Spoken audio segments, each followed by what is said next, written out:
Convido você a abrir a sua Bíblia lá em João, no capítulo 20. Evangelho segundo João, capítulo 20. Eu leio o verso 30 e 31. Eu leio na NVT e depois eu leio na Almeida, para que os irmãos possam acompanhar. Convido você a se colocar em pé, em reverência ao texto sagrado. João, capítulo 20, de 30 e 31.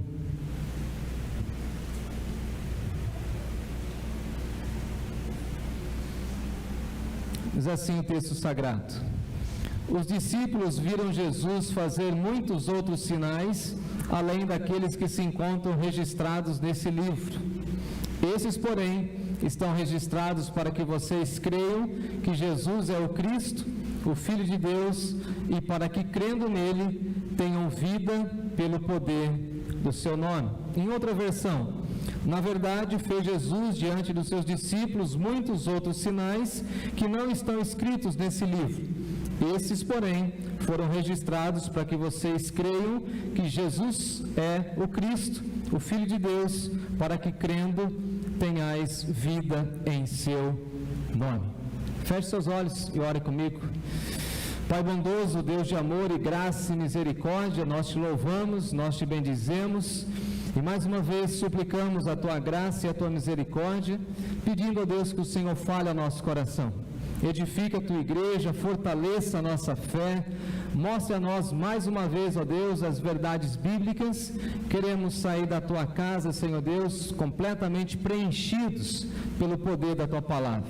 Se há algo em nós, em alguém aqui entre nós que está precisando desse preenchimento, que o Senhor derrame da tua paz e da tua alegria. Ser com os enfermos, com os acamados que nos acompanham, com as famílias de luto, trazendo consolo, cura e libertação. Fale conosco, Senhor. Traga paz à nossa vida, enquanto nós ouvimos da tua palavra. Em nome de Jesus nós oramos. Amém. Amém. Pode tomar seu assento, se assentar, fica à vontade. Nessa noite eu quero falar à igreja a respeito dos registros de Deus sobre Jesus. É interessante nós pensarmos que Deus, ao longo do Antigo Testamento, vai se revelando.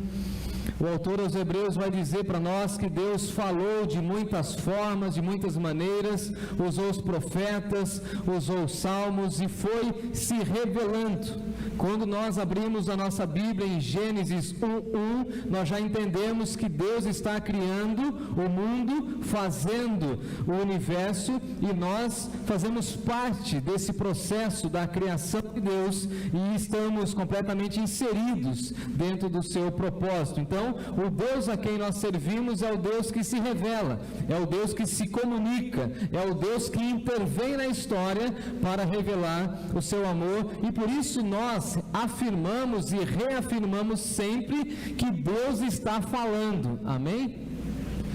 O nosso Deus não foi apenas o Deus que falou com Moisés.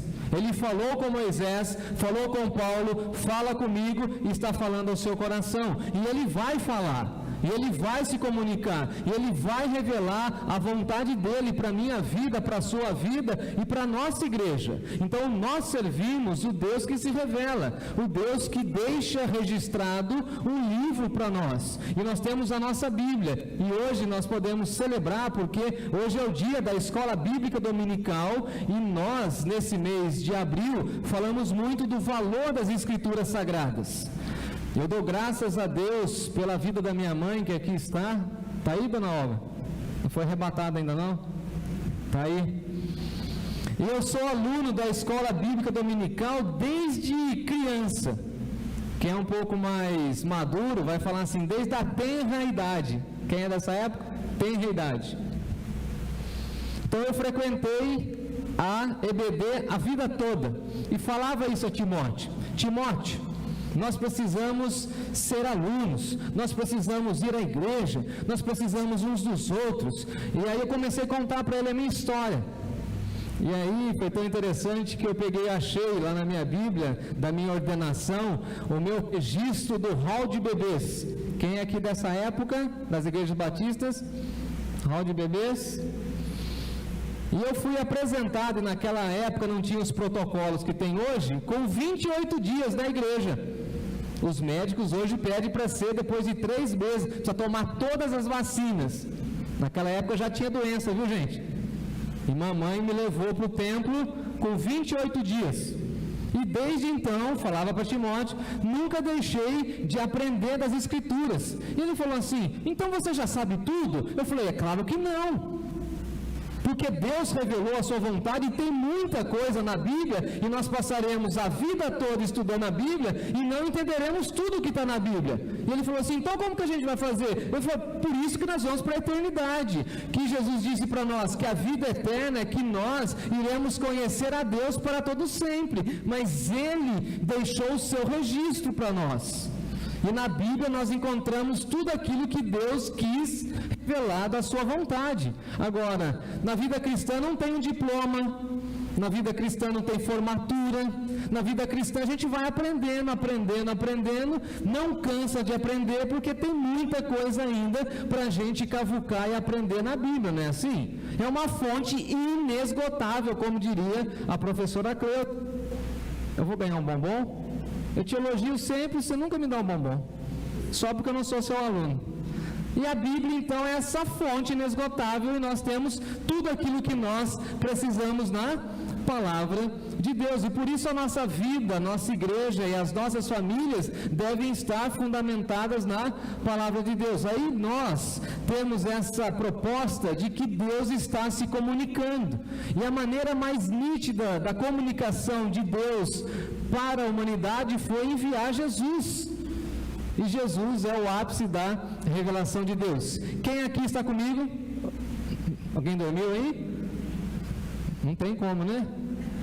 O que o Antigo Testamento está fazendo? O Antigo Testamento está apontando para quem?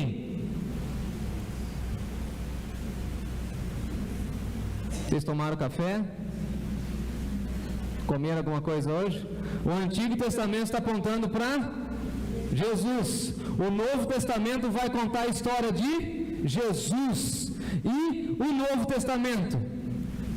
A ascensão de Jesus e aquilo que Jesus está fazendo na eternidade, Apocalipse. Ou seja, tudo na Bíblia gira em torno de Jesus. Agora, a Bíblia mesmo vai dizer que nem todos os livros desse mundo poderiam registrar tudo aquilo que Jesus fez. E nós estamos estudando na escola bíblica o Evangelho de João. E no Evangelho de João nós temos muitos registros daquilo que Jesus fez. E é tão interessante isso porque nós precisamos aprender, conforme diz aí o texto, que na verdade Jesus fez muitas outras coisas que não foram registradas, mas as que foram registradas foram para nos levar ao entendimento de que Ele é o Cristo, o enviado de Deus, o Filho de Deus. E por isso nessa noite eu quero te conduzir em alguns sinais e alguns milagres que Jesus fez para mostrar a sua divindade e mostrar como Ele de fato é o Senhor da vida, lembrando que Ele estava com o Pai criando a vida. E nós precisamos render graças a Deus, porque sem Jesus não há vida. Você pode repetir comigo? Sem Jesus não há vida. Inclusive no grego tem duas expressões para vida. Tem vida biológica e vida que significa zoe no grego. E zoe significa vida eterna. E aí o texto mais conhecido de João é: porque Deus amou o mundo de tal maneira que deu seu Filho unigênito para que todo aquele que nele crê não pereça, mas tenha vida eterna. E essa expressão vida eterna, Rafael, é zoe no grego, não é vida biológica. Então tem muita gente viva com o corpo, ou seja, biologicamente vivo, mas espiritualmente morto. Por isso Paulo vai escrever aos Romanos e depois vai escrever aos Efésios, dizendo que nós estávamos mortos nos nossos delitos e pecados e Ele nos deu vida. Você não tem vida no sentido de entender a existência sem Jesus. Por isso que sem Jesus não há vida. Há uma vida física, há uma vida desperdiçada, eu diria. O ladrão vem para roubar, matar e destruir, e Jesus disse: eu vim para que tenham vida eterna, vida com qualidade, vida em abundância. Então quem não tem Jesus não tem vida. E por isso João começa no prólogo dizendo que ele, o Verbo de Deus, é o autor da vida, e ele estava com o Pai escrevendo a sua história e soprando sobre você o fôlego de vida. E tem muitos seres humanos que recebem o fôlego da vida, recebem a vida e não conseguem tributar ao Senhor a glória devida pelo favor imerecido que é a vida. Então o meu convite nessa noite é que você olhe comigo o texto sagrado de João e aprenda que as lições ou os sinais, os milagres devem apontar para que Jesus seja de fato o Senhor da nossa existência, e que nós, ao término desse culto, possamos falar o seguinte: eu tenho vida porque eu tenho Jesus no meu coração. E quando essa vida biológica, quando os aparelhos lá na UTI parar, eu partirei para a glória do meu Senhor. Aleluia! Louvado seja o Senhor. Vocês estão comigo? Ninguém dormiu? Vamos para os sinais? Folheia a sua Bíblia. Vem. Comecinho de João, capítulo 2. Eu não vou pregar em todos os sinais, tá? Essa missão eu estou executando nas quartas-feiras. Capítulo 2. No capítulo 2 de João, você tem aí o milagre de Jesus em Caná da Galileia, Jesus transformando a água em vinho. E Jesus então mostrando a sua divindade, mostrando que ele é Deus, porque ele foi o único que pôde transformar um elemento criado em outro elemento. Quem aqui tem o poder de transformar a água em vinho? Aí vem o Timóteo e fala assim: é só colocar um pouco de suco. Aí você está introduzindo, Timóteo, um terceiro elemento. Ele pegou a substância água e transformou a água. Jesus falou para os copeiros: vocês vão lá e encham as talhas do quê? De água. E quando o mestre Sala pega o vinho, ele fala o seguinte: não, eu só vinho de melhor qualidade. Então Jesus a quem nós servimos é o Jesus que é Deus sobre a natureza, é o Jesus que é Deus e que controla tudo, e nada está fora do seu controle. Então o primeiro sinal foi para mostrar que Jesus é Deus, inclusive sobre a natureza, e Ele pode transformar todos os cenários da nossa vida. Amém. Ele é o único que pode transformar. E a gente olha para uma pessoa e fala assim: não há de ver que essa pessoa mudou, não há de ver que essa pessoa se transformou, não há de ver que Paulo, por exemplo, que perseguia a igreja, agora se torna o bandeirante do cristianismo e vai apregoar o evangelho. Não há de ver que o Pedro, eu estou invocado com Pedro, estou estudando a vida de Pedro, o tal do Pedro, lembra do Pedro? Era bruto, não era? Seco, duro. Há de ser o pastor da igreja batista primitiva lá de Jerusalém. O batista eu coloquei por minha conta. E o João? Você lembra do João? Esse que escreveu o evangelho? Quando ele passou na aldeia dos samaritanos, e os samaritanos não queriam dar comida para eles lá. Senhor, nós somos filhos do trovão, vamos pedir que o Senhor mande fogo. Manda fogo, Senhor, queima tudo.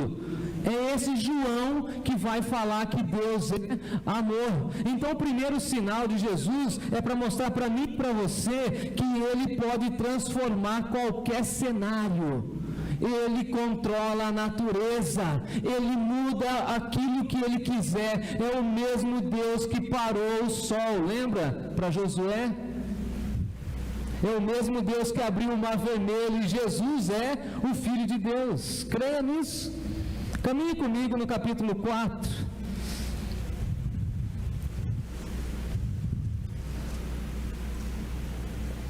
a partir do verso 46, só para você saber que eu estou falando de acordo com a palavra de Deus.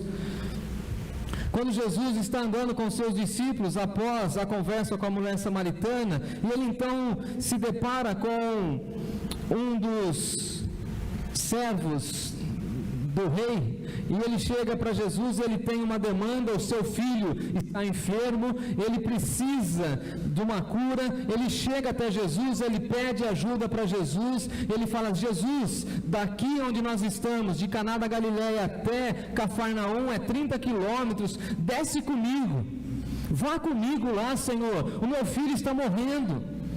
Eu já investi meu dinheiro, já levei nos melhores médicos, já dei os melhores medicamentos, ele não melhora, Senhor, ele está ardendo em febre, ele está morrendo, o Senhor é a única solução. E Jesus olha para ele e fala o seguinte: então você pode ficar em paz, porque teu filho vive.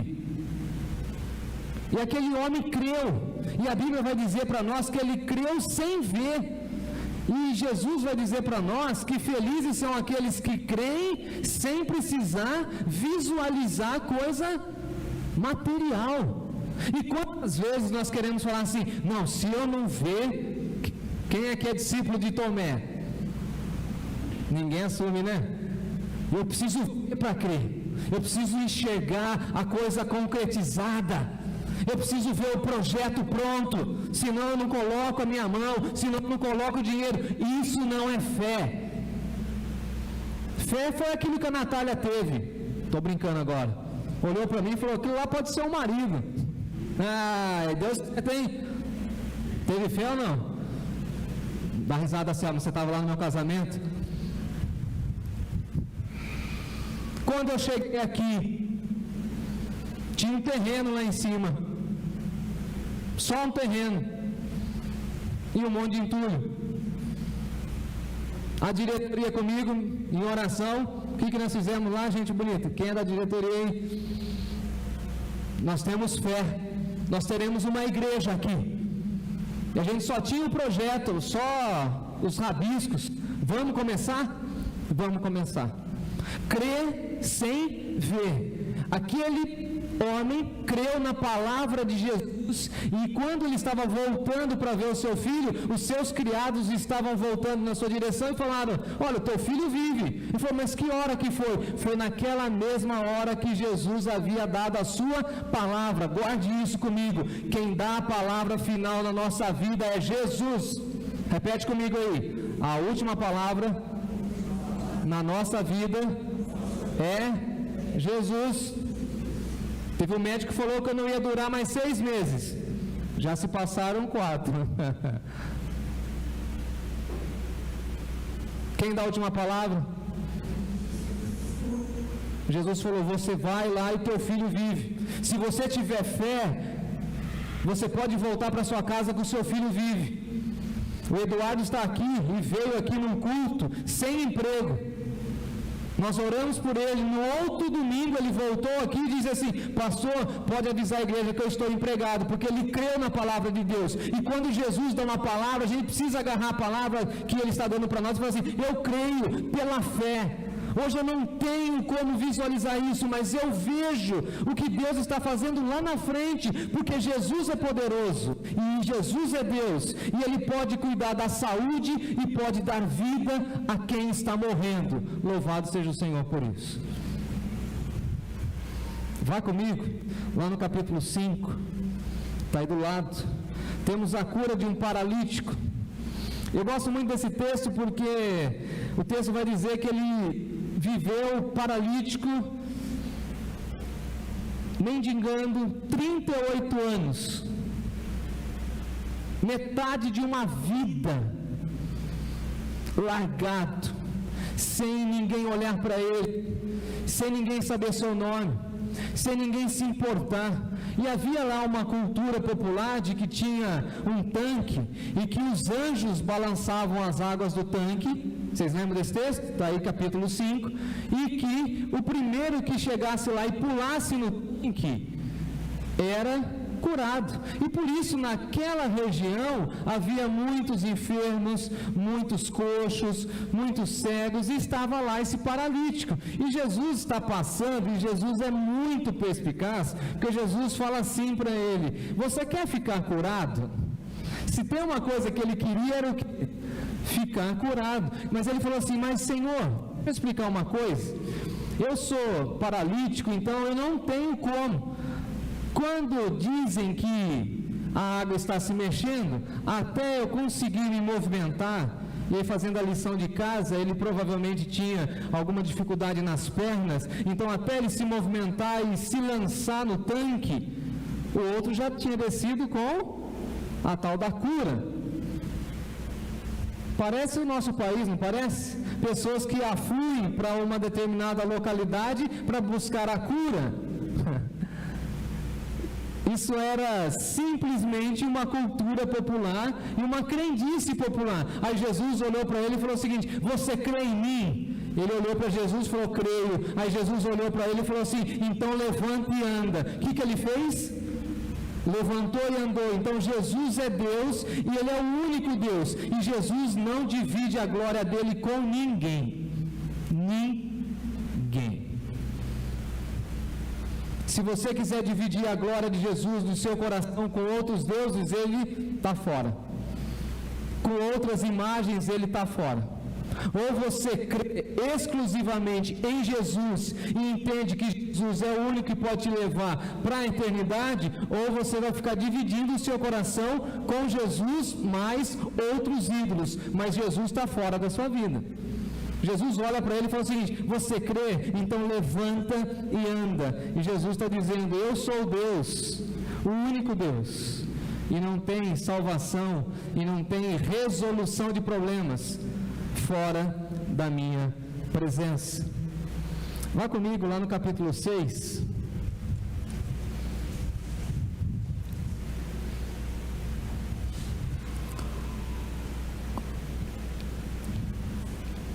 Capítulo 6 vai contar para nós que uma numerosa multidão estava afluindo sobre Jesus, queria ouvir os ensinos de Jesus, e Jesus então começa a conversar com os seus discípulos e pergunta a Felipe: olha, como a gente vai cuidar dessa multidão? E Felipe fala para Jesus: Jesus, tem mais de 30 mil pessoas, nem se a gente comprasse todos os pães da cidade de Sorocaba, não daria para alimentar esse povo. Não tem. Aí Jesus olha para eles e fala o seguinte: dá uma olhadinha aí no meio do grupo. Aí o Felipe fala assim: mas a gente não tem dinheiro para bancar a festa. O Senhor vai dar um belo discurso, as pessoas vão se emocionar, o Senhor vai curar os coxos, os leprosos, o Senhor vai realizar o seu ministério, mas nós não temos dinheiro. E aí Jesus olha para eles e fala o seguinte: desde quando o reino de Deus precisa de dinheiro? Se o reino de Deus tem Jesus no centro, o nosso Deus e Pai vai suprir todas as nossas necessidades, amém? Mas não tem um garotinho aí que tem uma marmitinha? Quantos pães ele tinha lá? Eu sempre confundo. 5 pães e 2 peixinhos. Você já comeu pão com peixe? É bom, hein? Se você puder jogar uma pimentinha assim, Selma, no meio, 3 pingos. Eu sei que você não gosta, estou brincando com você. Era o lanche do menino. Agora veja bem, um pequeno lanche nas mãos de Jesus foi capaz de Jesus multiplicar e servir toda a multidão. Uma pergunta: aquele garotinho ficou sem alimento? Mas o pouquinho que ele tinha de alça, ele colocou nas mãos de Jesus, e o pouco que a gente tem nas mãos de Jesus, Jesus multiplica. Jesus abençoa, Jesus cuida. Então seja generoso, porque Ele está cuidando de você, Ele está cuidando da sua família, e você não vai passar necessidades, porque você serve ao grande Deus, o Deus e Pai do nosso Senhor Jesus Cristo, sabe de todas as suas necessidades, criatura. Para de ser ansioso, para de ficar preocupado com o salário, com o emprego, com a economia do país. Descansa. Descansa. Fala aí comigo. Descansa, vai. Ai, pastor, mas a igreja tem muita coisa para fazer. Descansa. A igreja não é minha nem sua. Ele é Pai e Ele é Deus. E se Ele está no centro, Ele vai cuidar. Posso contar uma história? Estou ficando igual aqueles madurão assim, ó.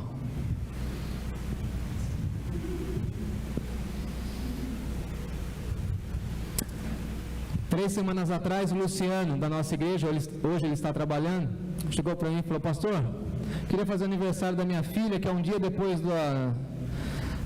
do seu filho. Timóteo faz 29, Poliana faz dia 30, eles são os amigos desde sempre na igreja. Vamos fazer a festinha dos dois lá no Parque Chico Mendes? Falou: Luciano, eu topo. Como que a gente vai fazer? Não, a gente chama o pessoal da igreja, as crianças e tal. Vamos chamar as crianças para eles brincarem. Tá bom. Dividimos as coisas. Minha família e a família do Luciano. A Ângela ia ficar com o bolo, aí Natália e eu ficamos com arroz, farofa, maionese, essas coisas todas, e o Luciano ficou com a carne, e aí os amigos que foram da família deles, e alguns da nossa igreja que tinha criança, levaram as coisas. Eu sei que nós fizemos lá o evento. Chegou no final, não, diga-se de passagem, quem estava lá comeu, hein? Eu não vou falar nada não, viu, Rafael? Mas tu comeu, rapaz do céu. Eu fiquei preocupado, você ia passar mal. Chegou no final, uma pessoa que estava lá entre nós, ela falou assim: eu admiro vocês crentes. Tudo que vocês fazem multiplica. Eu falei: por que, senhora? Nós comemos à vontade e tem coisa aqui que daria para sustentar mais 100 pessoas. Chegou no final, o que a gente precisou fazer? Quem estava lá? Dividir as coisas. Vocês já viram o aniversário da nossa igreja? O tanto de gente que vem e Deus multiplica. E Deus cuida. Nunca ninguém saiu daqui sem ter uma porção da palavra de Deus, sem ter uma oração, sem ter o coração aquecido pela palavra de Deus, e as crianças sempre saem com 2, 3 lanches no bolso. E Deus multiplica, e Deus cuida. Aí um dia, lá no passado, alguém disse assim: pastor, a gente vai gastar com comida. Eu falei: a gente vai gastar porque é comunhão. E se faltar dinheiro? Não vai faltar. Tenha fé. Viva bem com a sua família, seja generoso com a sua esposa, com o seu filho, invista, sabendo que Deus vai multiplicar os seus recursos. Mas você está com medo, falando assim: mas eu tenho pouco. Mas é o pouco que Ele abençoa. O pouco, segundo Provérbios, nas mãos de Deus é muito. Aí você fala assim: mas eu tenho tão pouca coisa. Será? Será? Será que esse pouquinho que está nas suas mãos, nas mãos de Jesus, não seria capaz de haver uma multiplicação? Tenho muita coisa para falar aqui, mas vou deixar para outra hora. Vá comigo aí no texto, ainda no capítulo 2, a partir do capítulo 2, capítulo 6, verso 16. Quando eles estão desembarcando no outro dia, Jesus toma um barco e vai rumo a Cafarnaum. Versículo 18, o mar começa a ficar agitado, o vento estava soprando, tudo estava ruindo, e os discípulos estão com medo. Quem aqui tem medo de alguma coisa? Medo? Eu tenho medo. Se eu tivesse lá com os discípulos, eu teria medo. Eu achava que eu não tinha medo, mas nas minhas últimas férias eu fui em Santos, e aí eu falei para um pescador, sabe pescador? Não barco, navio, pescador, aquela jangadinha, sabe? Aquele negocinho pequenininho, daqui ali no pilar assim. Eu falei para ele assim: o senhor pode dar uma só afastadinha, só para eu sentir o molejo desse trem aí? Ele falou assim: custa R$5. Caro, hein? Mas tá bom. Eu quero sentir o que os discípulos sentiram. Aí subiu, Lucas. Ele falou: tem que ficar quietinho, pode se mexer. Meus irmãos, o negócio não saiu 200 metros para dentro do mar. Aquilo chacoalha demais. Eu falei, ô moço, está molhando meu pé. É assim mesmo. E remando. Aí você fica falando que os discípulos aqui tinham medo. Se o seu barco está balançando, você não tem medo? Quando chega a enfermidade, o desemprego, a falta de dinheiro, você não fica com medo? E quando você fica com medo, o que você tem que fazer? Jesus, acalma a tempestade, Jesus, porque só Ele tem o poder de acalmar a tempestade, só Ele pode aquietar o seu coração, só Ele, só Ele. O que será da minha vida? Só Ele. E a gente fica falando, não, se eu tivesse lá... Aí eu peguei um outro barquinho e fui para uma ilha, que esse meu estômago bom, não preciso falar nada, né? Vomitei 3 vezes. E o barco, aí o marinheiro lá, o timoneiro, né? Timoneiro fala, né? Nossa, hoje o mar tá tranquilo? E eu lá... Tá tranquilo?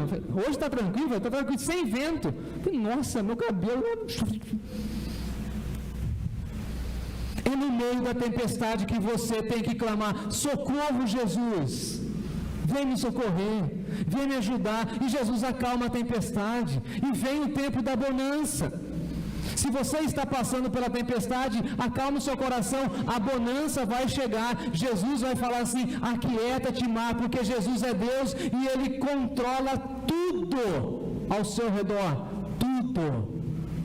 E se você está vivendo na bonança, descanse o seu coração e fala assim, Senhor, aquieta minha alma,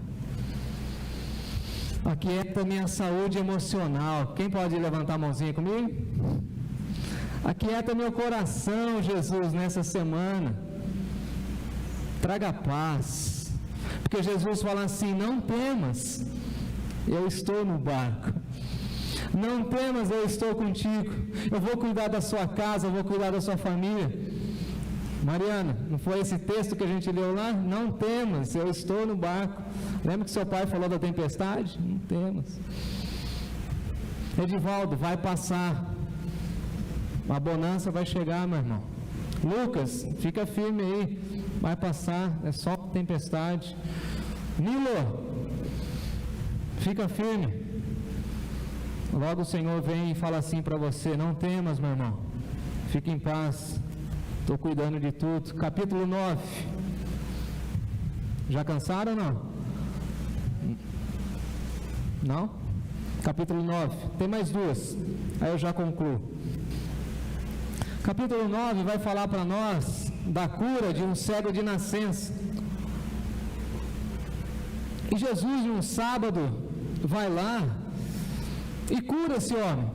Mas a pergunta que está por detrás, aí no versículo 2, é o seguinte: Jesus, quem pecou? Este ou os seus pais? Aí Jesus fala o seguinte: olha, essa questão de pecados não é hereditário. E tem gente que pensa ainda, infelizmente, na tal da maldição hereditária. Não existe isso biblicamente falando. Alguém um dia chegou para mim e falou assim: ei, você sabe lá, o seu bisavô, tataravô, o que ele fez na Itália? Eu falei, não sei, não quero saber, o problema é dele. O texto de Ezequiel vai dizer que cada um vai ter que dar conta de si mesmo diante de Deus. Eu terei que prestar conta da minha vida, do que fiz com a minha vida. E o Timóteo, o que ele fez da vida dele. Eu vou ensinar, vou dar bom exemplo, vou fazer de tudo para que ele seja um grande homem de Deus, mas a vida dele é a vida dele, a vida do meu pai é a vida do meu pai, a vida dos meus antepassados é dos meus antepassados, a minha vida. E aí Jesus fala assim: nem ele, nem os seus pais pecaram, mas essa enfermidade é para revelar o que? A glória de Deus. E Jesus vai lá e cura esse homem. Jesus cospe no chão, faz um lodo com a terra, que era muito comum dos médicos fazer, lembrando que naquela região onde Jesus estava, tinha lá uma terra específica, passa no olho do homem e o homem começa a enxergar. O que Jesus está dizendo? Jesus está falando para nós: eu sou o Deus que tiro qualquer pessoa da escuridão. Quem anda comigo não vive em trevas, não vive no escuro, não vive com medo, sai das trevas e vem para a luz, maravilhosa luz de Jesus. Por isso que ele diz: eu sou a luz do mundo, e quem está comigo não anda mais em trevas. Jesus é Deus. Quem pode remover as escamas dos olhos do ser humano hoje? O meu sermão? Fala que não. Claro que não. As músicas? Não, é só Jesus.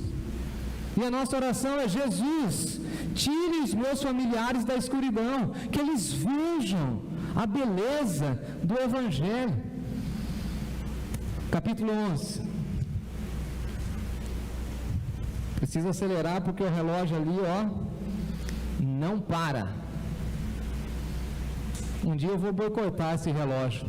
E alguém vai falar assim: pastor, o sermão está 2 horas. Eu falei assim: mas o relógio está dizendo ainda que é 7h30. Capítulo 11 vai falar da ressurreição de Lázaro, amicíssimo de Jesus, companheiro de Jesus.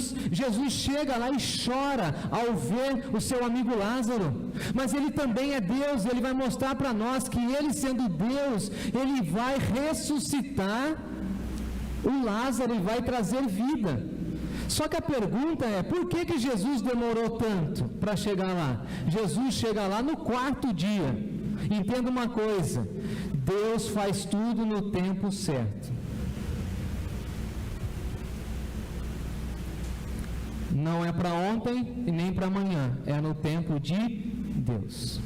As irmãs de Lázaro chegam para Jesus: mas se o Senhor tivesse aqui, ele não teria morrido. Não é assim que a gente faz? Mas se o Senhor tivesse na minha vida, isso não teria acontecido. Mas Ele sempre esteve na nossa vida, e mesmo nos momentos de dores, Ele está na nossa vida.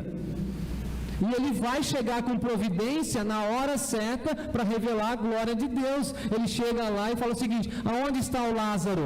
Está lá naquele túmulo. Tinha uma pedra gigantesca lá de mais de 2 toneladas. Ô Mário, que força precisa fazer para mover uma pedra de 2 toneladas? Força, hein?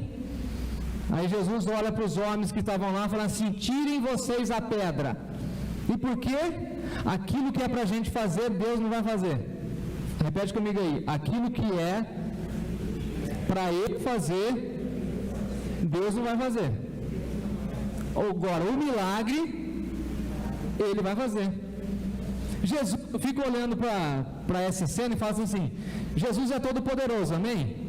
Jesus não podia olhar para a pedra e fazer assim, tirou a pedra. Falei para Timóteo outro dia, explicando esse texto. Imagina Timóteo, Jesus lá, o Cezinho, faz assim, que nem videogame, né? E por que ele não fez? Porque aqueles homens precisavam fazer. Aqueles homens precisavam colocar a mão na mão. Vai vocês lá e tira a pedra. Quando tira a pedra, ele chama Lázaro. E quem sai? Lázaro. Porque ele estava mostrando que o poder da vida está nele. Porque somente ele pode gerar a vida.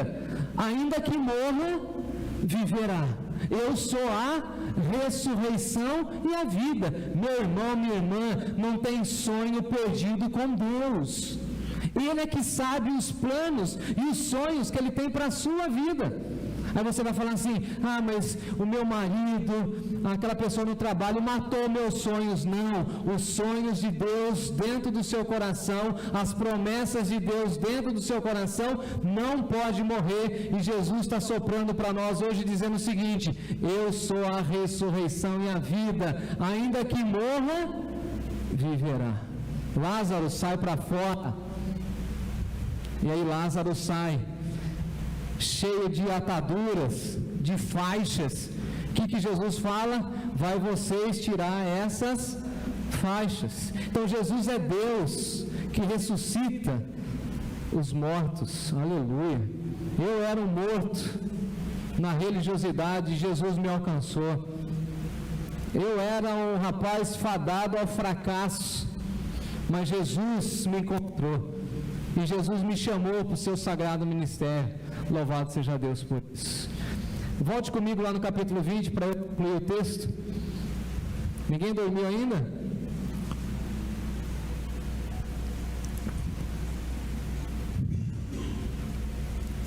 Verso 31 do capítulo 20.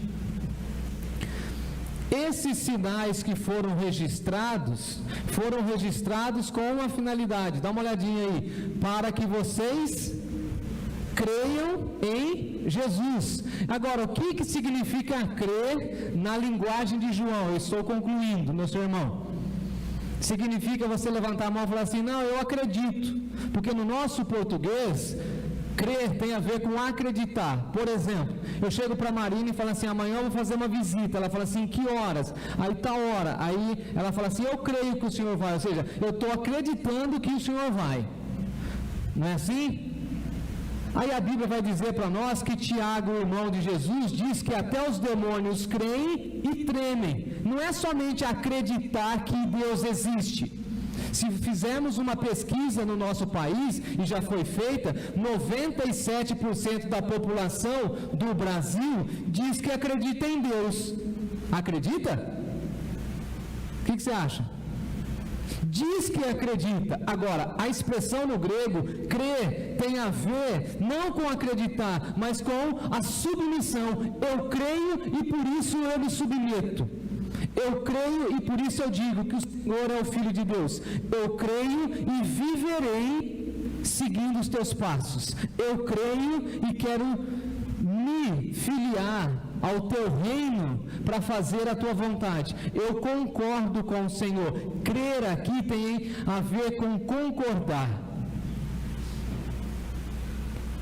É quando Jesus olha para você e fala assim: você é um pecador. Aí você olha para Jesus e fala assim: eu concordo. Você não tem solução sem mim. Aí você olha para Jesus e fala assim: eu concordo. Aí Jesus olha para você e para mim e fala assim: mas eu sou a solução para a sua vida. Aí a gente fala assim: eu também concordo, eu creio. E a gente abraça o nosso Salvador. Isso é crer. Então, por que a Bíblia registrou os sinais de Jesus? Para que nós creiamos que Ele de fato é o Filho de Deus, para que nós tenhamos fé na sua pessoa e que, crendo, vocês e eu, todos nós, tenhamos vida em seu nome. Sabendo de tudo isso, certamente a sua semana, o seu próximo mês de maio e esse ano será abençoado, porque você vai ter sentido na vida e você vai falar assim: agora eu vou viver crendo em Jesus, crendo que Ele é o Filho de Deus, crendo que Ele sabe o meu nome, crendo que Ele vai cuidar de todas as minhas necessidades, crendo que Ele vai continuar governando a sua santa e amada igreja, crendo que Ele é o Todo-Poderoso. Deus seja louvado para todo sempre. Amém. Amém.